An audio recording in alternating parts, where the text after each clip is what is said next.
So yesterday was the 6-year anniversary of my husband Michael passing away at the age of 33. Our 3 children found his body while I was on the phone with them while I was out of state on a business trip. I told that story yesterday and it's on my TikTok if you missed it. This is a continuation of that story. This is Mike with our son. He was handsome, huh? So 3 months after Michael passed away, we could not be in the house anymore. It was just too much for myself and my children. On top of that, I was on the local news, Fox 8. Y'all know I'm a food blogger, and I had a weekly Mrs. Happy Homemaker segment on Fox News.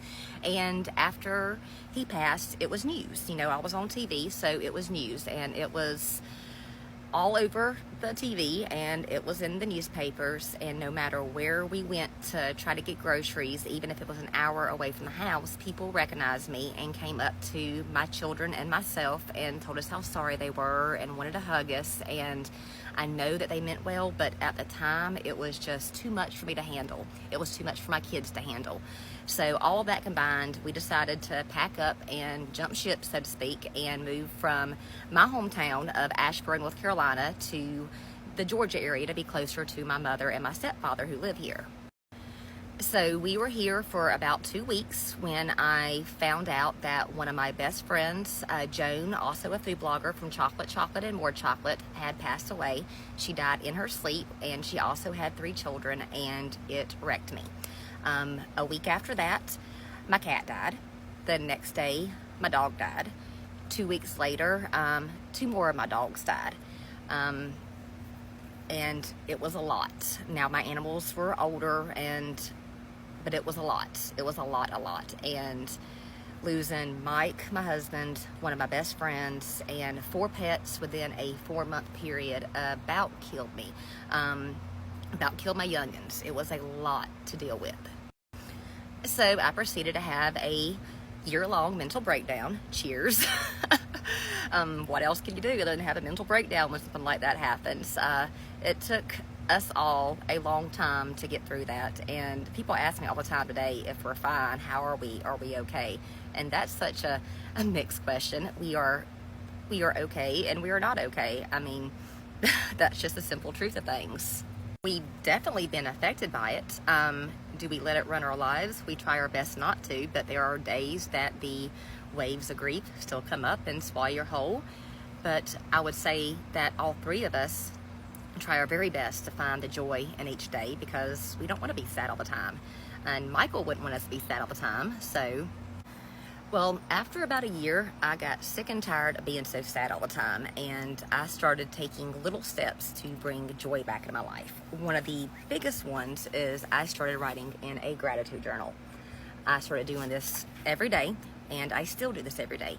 Even if everything is just so crappy that I cannot think of barely anything, there's still something to be thankful for. The grass is green, the sky is blue, my kids are here. There's still so much to be thankful for. So I write in my gratitude journal as a way to shift my focus to more positive things than the negative things, because when I let my mind shift to the negative stuff, I go down a rabbit hole really fast, and I don't like being inside that rabbit hole.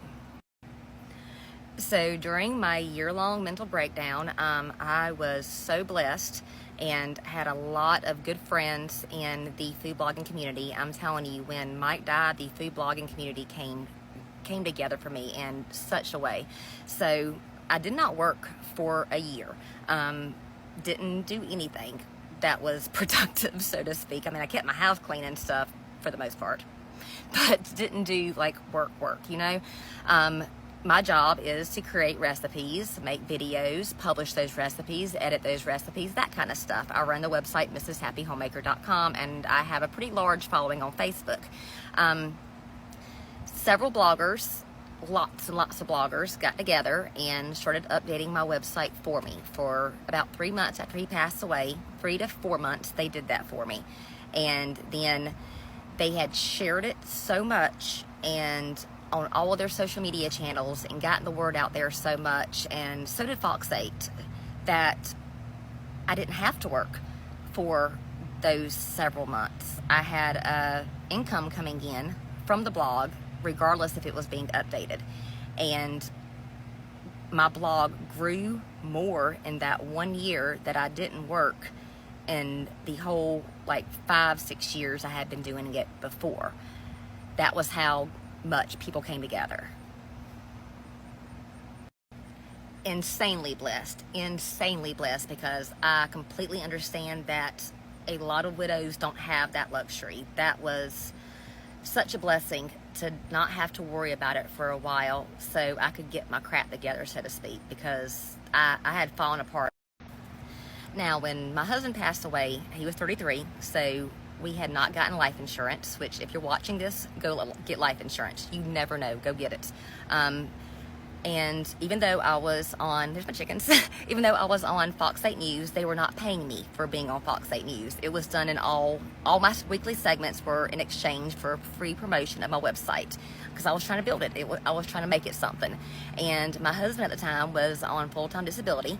And so when he died so suddenly, I didn't know what I was going to do financially. I didn't know how I was going to pay for his funeral or any of that. I had to ask my parents for money to help bury or to help cremate my husband and to pay for the funeral. One of my food blogging friends created a fundraiser or a GoFundMe, and my fans donated money to help me move from North Carolina to Georgia. And when I'm telling you that there was a lot of bad things that happened in a very short period of time, there are also a lot of good things that happened in a short period of time. So after I had my full year-long mental breakdown and I started trying to find joy in life again, I came back to cooking, and I remembered how much I love to cook. I remembered how much I like to cook in front of the camera and teach other people my recipes, and I just love it. So when I came back to the blog, that made me even happier and brought even more joy into my life. And in the past 5 years, I have grown it to a level that I never dreamed that I would grow it to. It's been quite a blessing. And in the last 3 years, I've also opened up antiquecookbooks.com, where I sell antique cookbooks because I love antique cookbooks and I collect them. So I had to find a way to justify my obsession. My kids are now 21, 20, and 11. They all three still live at home. Thank God for now. My 21-year-old is planning on moving out soon, and my mama heart's not ready for that. All of my kids continued being homeschooled. My 21 and 20-year-old have now graduated, and obviously my 11-year-old son has not graduated yet. Well, another few more years for that. I run MrsHappyHomemaker.com. I make lots of food videos. I have a garden in the back where I do a ton of homesteading at. We're on a little bit more than an acre. No fancy house, 3-bedroom, 2-bath, mobile home on a little bit over an acre of land, and it's great. It makes us happy. One day I might sell it and build my dream house. We'll see how things go. But for right now, we love it here. I grow all sorts of stuff here in my backyard.